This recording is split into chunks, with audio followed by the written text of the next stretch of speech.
What is the reducing agent in the reaction? Okay, this looks long, but it's not as complicated. Let me write them down here. Plus FeCr2O4 and then plus O2. And then we have Na2Cr04 plus Fe2O3 plus CO2.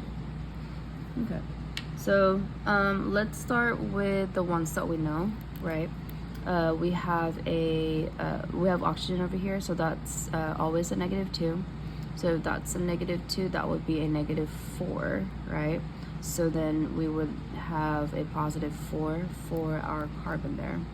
We have a -6 for this one, so my iron is going to be a +6, which would make it +3s. And then here I have a -8, and sodium is always a +1, so that's a 2. So chromium in this case would be a +6. And then this is a lone element, so that's just a 0. This is a -8.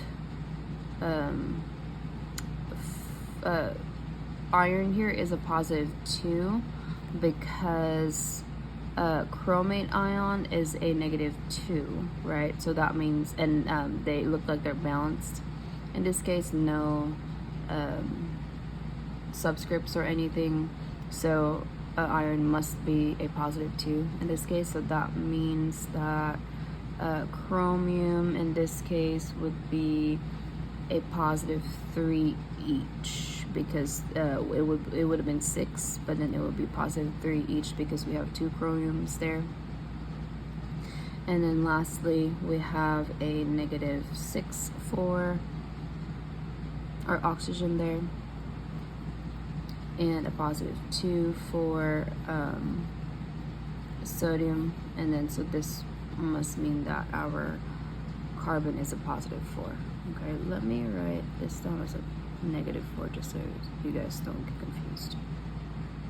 All right, and let's look at the different changes, right?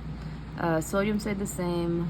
Oxygen in this case went from 0 to a -2, right? It doesn't really matter which one we're looking at.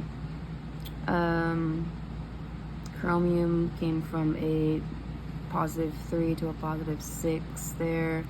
We have our iron coming from a +2 to a +3, and I think that's it. Okay, great.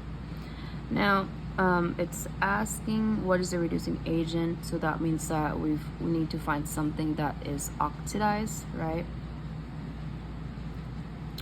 It means that we probably would want something that increased in oxidation number. Okay, we have a couple actually. We have chromium in this case, and our iron. Okay, and they both come from our iron chromate over here, right? So that means that since the iron chromate is the one that's oxidized, it would also act as a reducing agent.